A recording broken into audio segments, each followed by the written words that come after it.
to the Poker Cannonball Run. I think all these things are very appropriate as we hop on the road. Time to hit the road. Everyone's like, how can you start over? The goal is to set the fastest time between Red Ball Garage in New York and the Portofino Hotel in California. State by state, you gotta cash in a poker tournament across the country. Once you enter a state, you can't leave that state until you cash in a poker tournament. So we're here at the Red Ball Garage. My name is Francisco. Please subscribe to the channel, hit that notification bell, really appreciate it. This particular video, more vlog, less poker. Nevertheless, hope you enjoy the video. All right, we're on the move again. Time to move from Schenectady down to Nanuet. So wrapping up our time in the Airbnb. Here's the vehicle. This is our 1998 Toyota Camry. Low mileage, just over 100,000 miles. It's got some issues, but it's getting the job done. Everyone was worried it might not get the job done, but we're doing it. Still pissed, like maybe once every hour, once every 2 hours.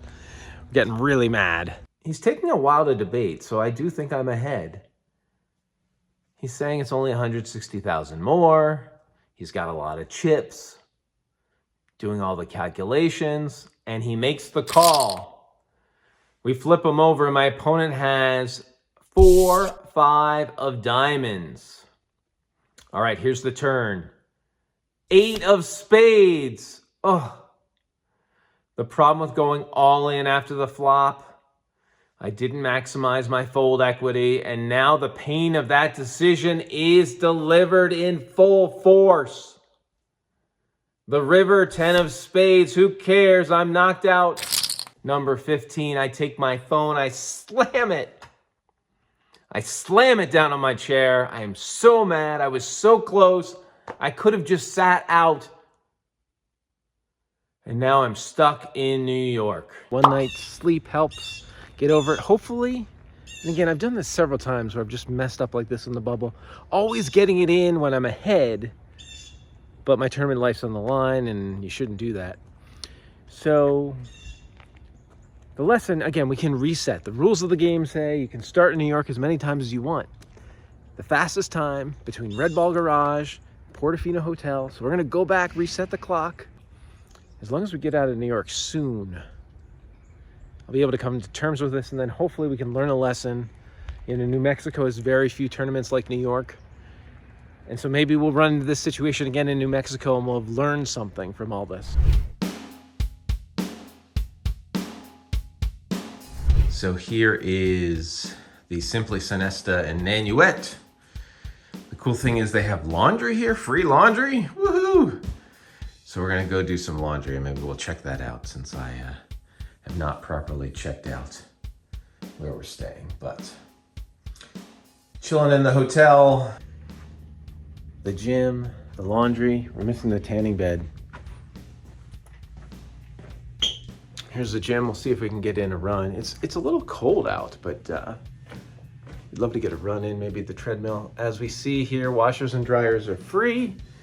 We've not responsible for loss of clothing, understandable. I feel like I'm back in college here. You know, I had that turkey dinner the other night at Turning Stone. I felt like I was back at the dining hall getting my turkey dinner come fall, which was great. Now I'm here, dorm style, doing the dryer. We got a tournament tonight at Turning Stone at 7 p.m. It's really late at night, so we're gonna do a mad late night dash to Red Ball Garage and reset the clock. By doing that, we will do it in the middle of the night so that we're not gonna deal with New York traffic, get in, get out, sleep a little before we drive up to Turning Stone.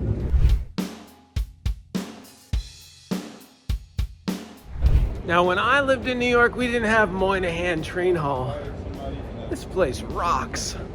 I used to live at 33rd and 8th because I could hop on the train and make it to New Jersey. Super easy, but look at that. This is just an amazing new train hall. Built several years ago. They were just starting construction when I left about a decade ago. And all these people are just commuting and could care less. about how nice this is, but compared to Old Penn Station, this place just rocks. So nice. The beauty of New York City. And you enter here in Moynihan Train Hall, just beautiful compared to Old Penn Station. Oh, you just gotta love New York City. That's the Empire State Building right over there. You can hear the slow hum of construction. This is my old home. This is now 34th and 8th. I used to live right over there at 33rd and 8th. Madison Square Garden, Penn Station right there as well. We got 14 seconds here to cross. So we'll cross back here to the old TikTok diner.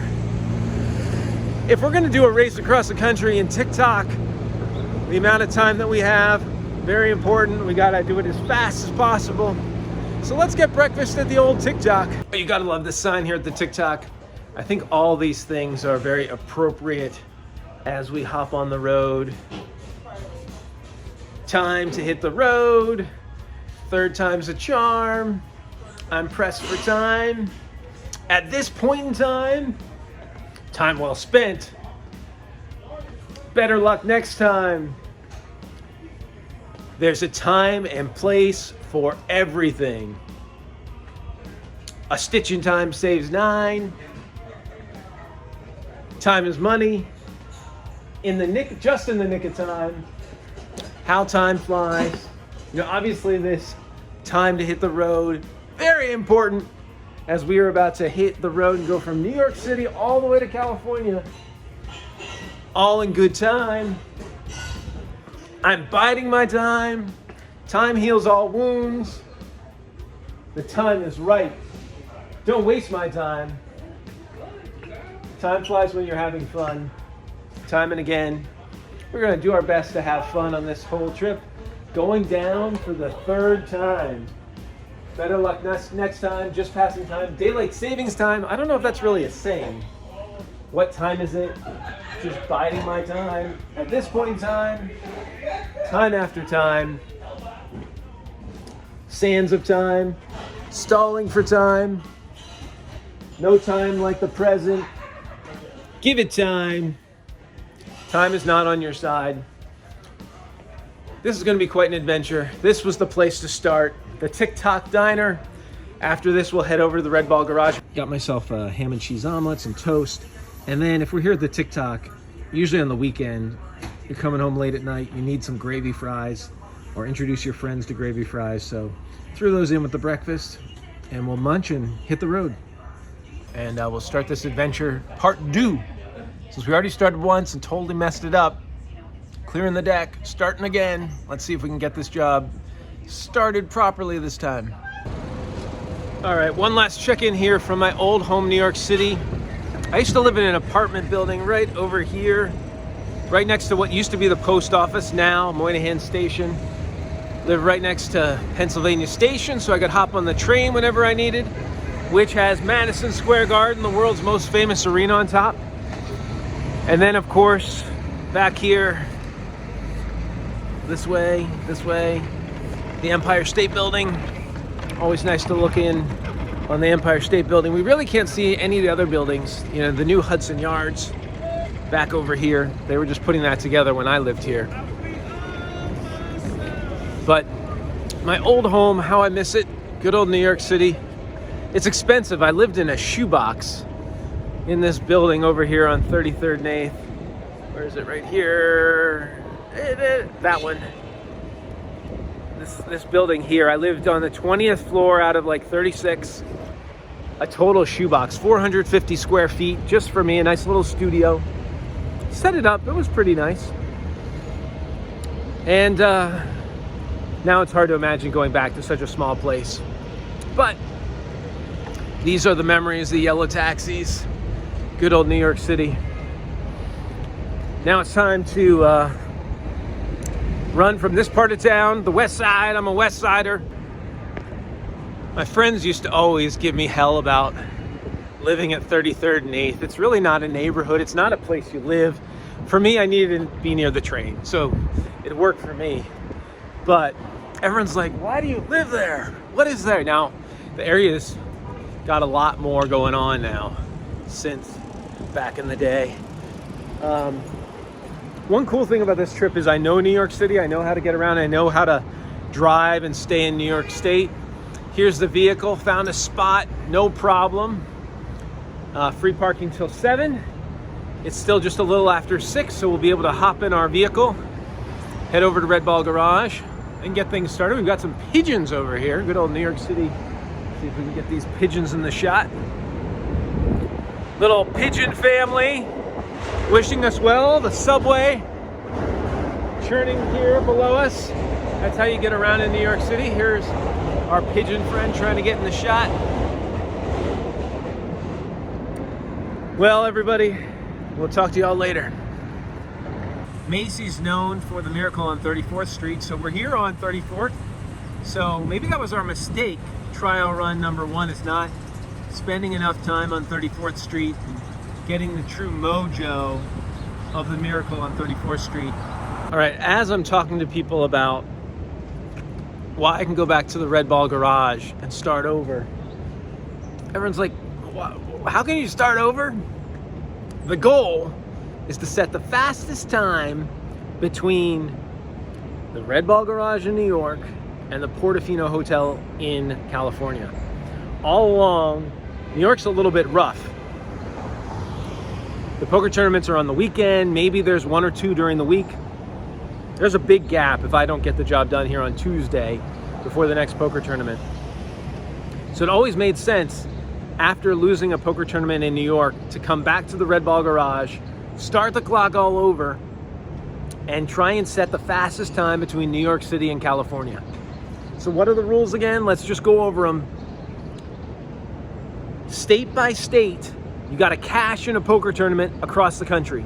Once you enter a state, you can't leave that state until you cash in a poker tournament. You have to go from state to state along a contiguous border. So that means in the 4 corners, Colorado, Utah, Arizona, New Mexico, you can't go diagonal, because if you're going diagonal, you would certainly have a body part go into some other state. So that's not allowed, no diagonal. There's a couple classic routes where you can cross the US in 9 states. I think we're probably doing New York, Pennsylvania, Ohio, Kentucky, Missouri, Oklahoma, New Mexico, Arizona, California. That seems the fastest way. You could throw in West Virginia instead. You can do it in 10 states. You can do it in 11 states. Take as many states as you want. You know, I played a lot of casino poker in Atlantic City. I'm like, oh, it would be so nice to throw in New Jersey here. But that's an extra state. It's more time. Let's not do that. Nevada, the capital of poker. We could hit Nevada along the way. Not going to do it. We're going to do it as efficiently as possible. We'll assess the different routes and whether to do Ohio or West Virginia along the way. But right now we need to kick things off here in New York, move along the country. This is compared to flag hunting. There are people there on Hendon Mob who are trying to cash in as many poker tournaments in as many countries around the world, and people get flags. In the US, there isn't poker in all 50 states. You can't get all 50 flags yet. Maybe someday you will be able to. Certainly as poker grows, this record that I set will be even more beatable. There'll be more poker tournaments, more chance to speed across the country. New Mexico is going to be rough. We got to hope that we time it right. New York is already proving challenging. So we'll see how this whole adventure goes. This is start number 2. The question is, will we be back here for start number 3? It's between 6 and 7 in the morning. We did the TikTok diner to start things off. Now, we don't have a friend who came to film here at 6 in the morning, so let's see if we can talk to the people at the garage and ask for their help kicking off this Poker Cannonball Run. All right, so we're here at the Red Ball Garage. What's your name? My name is Francisco. Francisco, thank you so much for helping us film here. Okay. Do people come and do cannonball runs a lot? Often. In fact, there were some guy who came over here. I think it might have been 3 days ago. 3 days ago, okay. It was an older gentleman, he's come frequently, and a new guy, so he was excited about his run. Okay. Do you follow how fast they go? Or? No, I don't get a chance to see them. I haven't get a chance to see them leave. You know, I see them when they parked outside, but I can't see like when they're driving or where they're going or whatever. I just see them right here. Okay. Then they come back later on. They tell me how well they did or whatever. All right. Well, I'm doing a very slow one. Okay. I'm doing a Poker Cannonball Run. It could take me like 45 days to cross the country. Wow. So we're doing like a sort of slow. Don't break any of these speed laws that all these other guys do. Exciting. But thank you so much for filming, and your we name appreciate again? it. I'm Jason. And good luck, Jason. All right, thank you. Why don't you get the sign outside? All right. The sign that's a very popular sign they gave you. How long have you worked at Red Ball here? I've been here now. Let's see if you can get the sign. That's right up there. I've been here now for 8 years. 8 years. Yes. Okay. And so I've seen so many. Like I was gonna say, like, do you know a rate per month or per year, or how many people? I don't know exactly, but I know that each year there might be about maybe 5 people come over here and they drive from here, whatever. Okay, 5 a year or something. Right, yeah. exactly, about 5. Very cool. But it's a group of them sometimes. I mean, one time it was a big group. It was like 10 of them. And they had about 5 10 cars. cars. Right, Okay. no, 10 it was 10 people and they had about 10 cars. Okay. So that was exciting. That was different. Yeah. That was just different. one person setting off. Right, exactly. Okay. Right, Very cool. Right. Okay. All right. Well, it's a piece of history, the Red Ball Garage. That's we got right. the sign back here and over here. But Francisco, thank you so much. And you got the sign. You got the Red Bull sign back yeah, there, we got right? the Red Ball Garage Okay. here too. All right. So thank you so much, and All have a right. great day. And wish you a lot of luck. All right. Thank Okay. you. We'll see you All right. later. Okay. All right, 6:44. We're headed on out.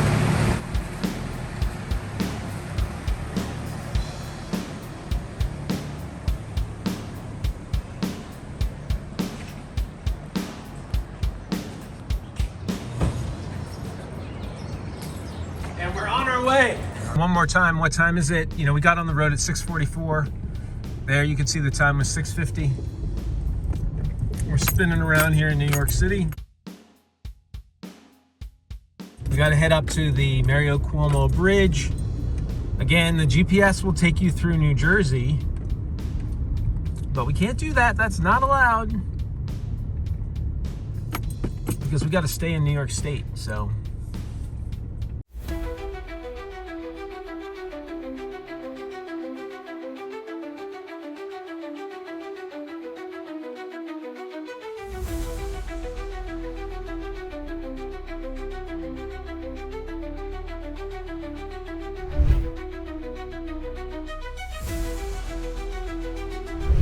All right, we're back in action. It's Tuesday. It's time for a tournament. Getting a little bit of a walk, run, in before we drive up to Syracuse.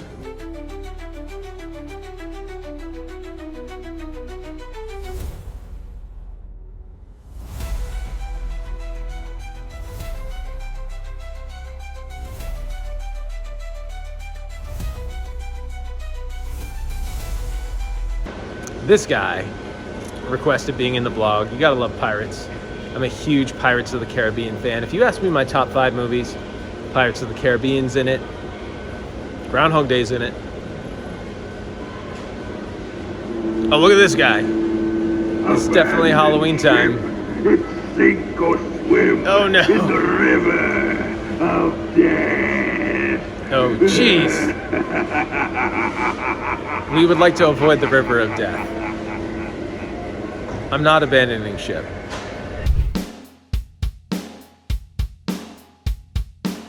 $135 green chip bounty tournament. Bounties are worth $25, $5,000 guarantee, 20-minute levels, starting stack 10,000.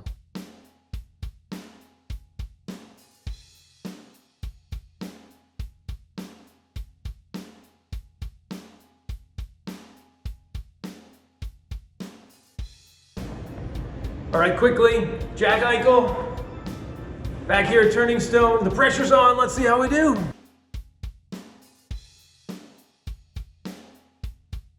We're slightly up after the first break. You know, this is a hand shuffle, 20-minute levels. This is a total turbo. We've got maybe 55 people in the tournament paying top 6. There's a lot of work to do, and there's not a lot of hands. We got to remember it's a turbo. We got to take advantage when we can. We got to keep the betting lead. Very focused, but this is going to be a crapshoot. These type of tournaments can be lotteries. We'll see how it goes. All right, guys, in this tournament, I just want to let you know I was getting a little tilted. Obligatory 800, 1600, 1600, less than 10 big blinds, look down, first to act, cut off, pocket fives. Oh, this is just a pure shove. This is good enough to roll with, right? Folds around to the big blind. Big blind has lots of chips. Big blind makes the call, and we turn him over. Big blind's got king, queen. We got pocket fives. This flip should be great. The flippity floppity, 8, king, queen. Oh, geez, just dominated. The turn a 10, the river, the king, and we are going home, sent to the exits, and that'll do it. Apparently wearing a Vegas hockey jersey in New York is not the way to go. Gretzky, definitely the lead horse so far. Eichel can't get it done in New York. We'll wait till we get to the West Coast to break this out again. Went all in, crap cards, higher cards called, and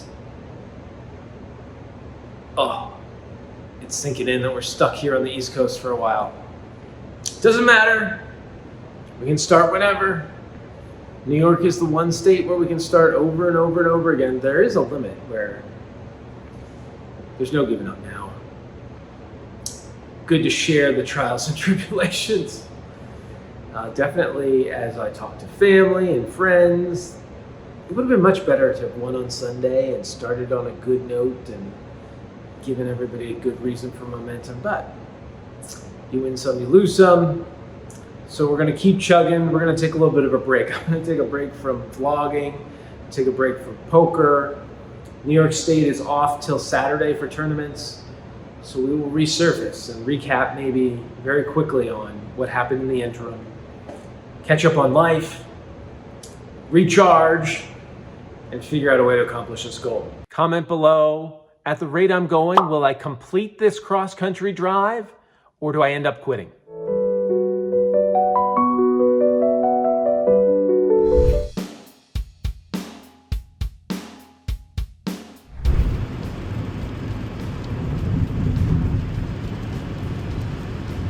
I'm not giving up. After that debacle at Turning Stone, I don't know if I got into it. I was so mad. I looked down, I saw pocket fives, I went all in. King, queen in the big blind. Called me, hit a full house. Nothing I could do. However, when I flipped over my cards, they weren't pocket fives. They were a 5 and a 3 offsuit. The big blind just looked at my hand and said, what are you doing? Yeah, that's right.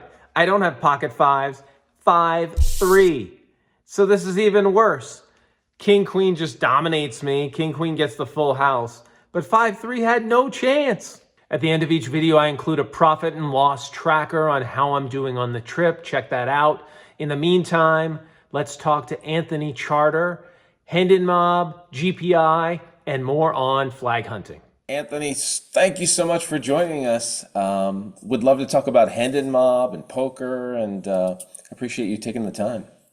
Thanks. Appreciate you having me on. Yeah, I'm all for it. I am in the midst of a poker adventure, and it sort of brings to mind Hendon Mob. Can you tell people what is Hendon Mob?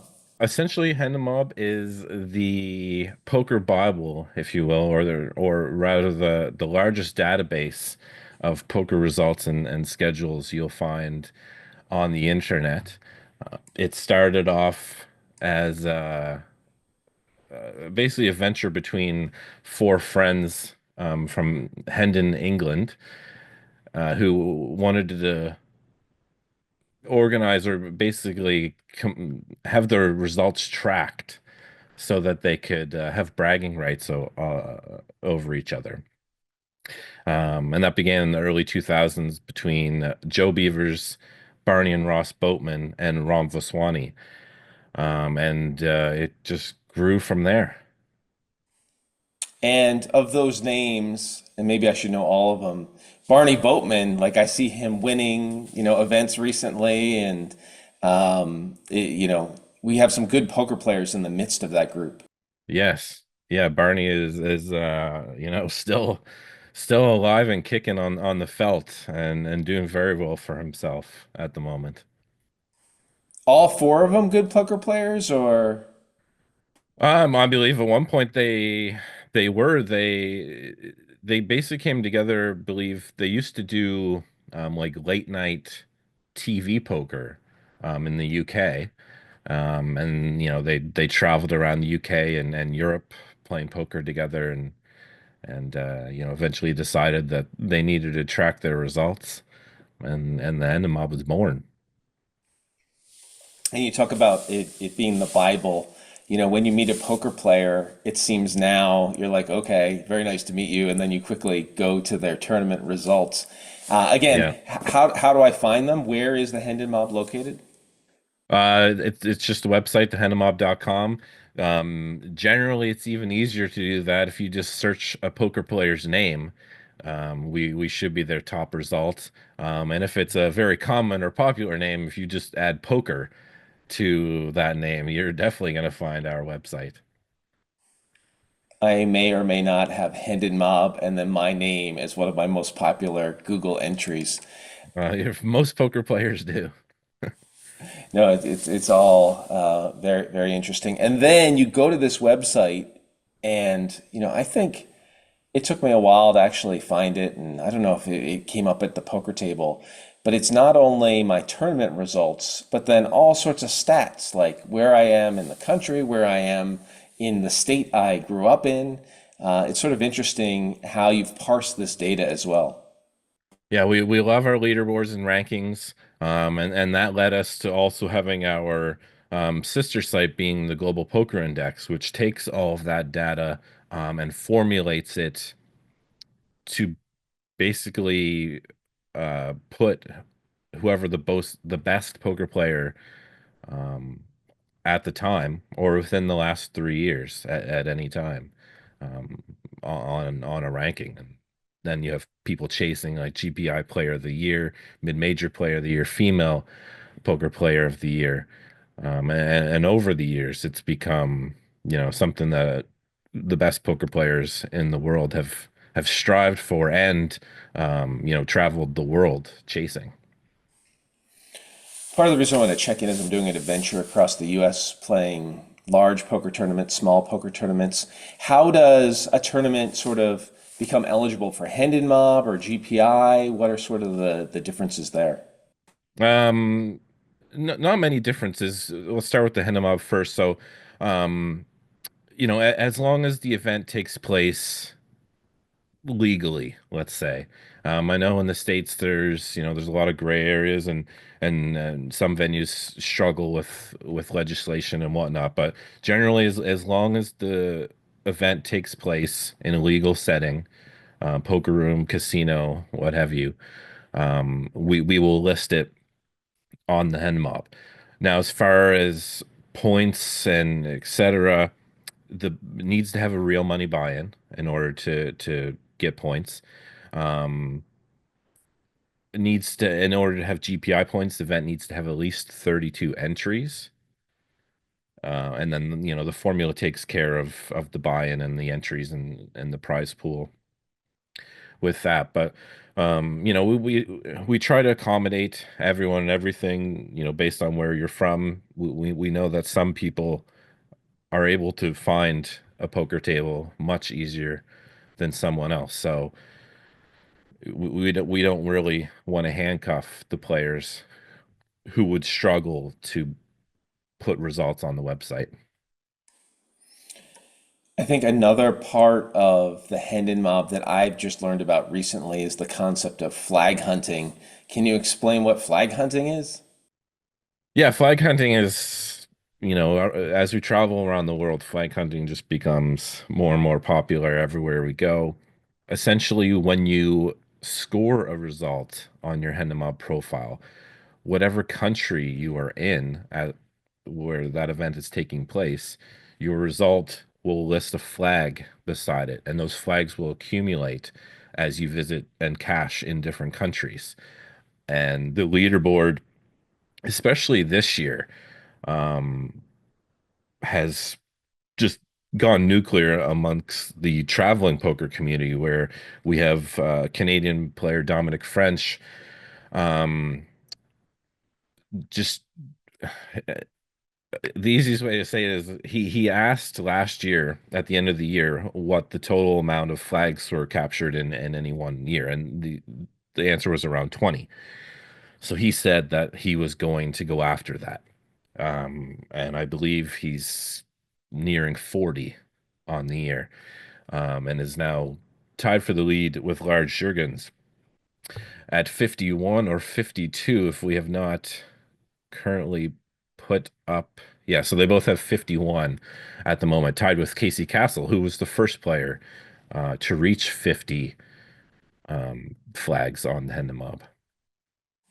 And there's, 200 plus countries or something like that. Is 50 or 51 the maximum, or do we know what the maximum could be? I believe 76 were the most results we received from countries in any one given year. Now, there are extremely rare flags that some may never have the chance to get. Obviously, the potential for more flags is there. But yeah, I think it's around 76 would be the max you could have potentially had at the time. Very interesting. This all sort of led to Neil Farrell putting a post out on X Twitter back in January saying, and it sort of tied into flag hunting, do a poker amazing race, travel from Romania to the UK, tags the Hendon Mob in it. But it really seems like flag hunting and, how you go after every country, do you travel, all seems to be in the poker community, thoughts. Yeah. Yeah, I could. I don't know what Dominick French has, up his sleeve after the year ends, except for maybe a lot of rest. But I think he can probably shed a lot of light on what it's like to travel to 40 different countries and attempt to cash in 40 different countries throughout the year. And that'll probably help or hurt some of the fellow people, or even people way down the list, who have seen Dino's travels and are potentially interested in doing something like that themselves. We're here with the king of flag hunters. So I am looking to do, call it 9 states or 10 states in a row. Flag hunt states as fast as possible. If I were to budget time to do like 9 flags or 10 flags in a row, how long would I need a budget? For 10 flags in different countries? Different countries, yeah. I would give yourself about 10 days per flag. Okay. Right? So 10 flags. 100 days. 100 days, you get it for sure. Okay. Right? Very and good. I find the easiest flags, or believe it or not, are like in Asia, because, for example, the WPT goes to Cambodia and they have so many different events on that day. Right? It's like coming to Vegas. You can play in the Aria, you can play in the Bellagio, you can play in the Venetian. So same idea. You go to one of those countries where they have a lot of tournaments, right? So Taiwan, millions. Cambodia, WPT. Vietnam has many big tournaments as well. So I would do that. It's so interesting. And certainly I've heard about his exploits, and, just everyone's in awe of what he's doing and others looking to keep up with him. It sort of led to mine, which is, let's cash in a bunch of different U.S. states, traveling from New York to L.A., knowing that I'd never heard of anyone doing it. It sort of took Neil's tweet and brought it to a U.S. perspective. Has there ever been a look at U.S. states and putting flags for those, or is that a little too complicated so far? It probably doesn't even have to be that complicated. I mean, US is almost ground zero for poker. And there are, like, take the World Series of Poker, for instance, who is the circuit just touches everywhere it can. So, in the background, we probably have that data anyway. I don't believe anyone's ever asked for it, but I would assume that there are a lot of grinders who, involuntarily or just throughout their travels have touched most of the states available over the years. Yeah, and it's certainly something where as poker grows, and it's worldwide, it grows in the US. We're seeing more and more states embracing poker here in the United States. So it's sort of an interesting perspective. And I'm not necessarily saying it needs to be done. As I traveled, I put in rules for myself, which is sort of similar to what the Hendon Mob did. But there are several smaller tournaments or dailies where the poker room would say, hey, I'm just not going to submit it. We do that for our bigger tournaments, not every tournament, which was something I respected too. And, I think that's not how flag hunting works, but it's certainly interesting to see how more and more, I feel like in Vegas, almost all the casinos to compete with everybody else are doing Hendon Mob results. Major festivals, yes. Dailies are a bit more of a struggle.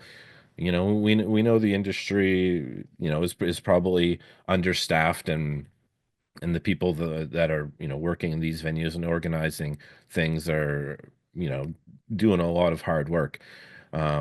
Some might not understand how easy it would be to send us results.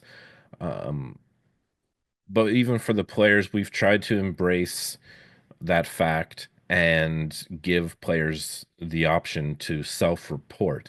We demand as we demand proof of any result, but the easiest way to track your own result in a place that isn't going to report for you is to take a picture of your payout receipt, which every casino is going to give you.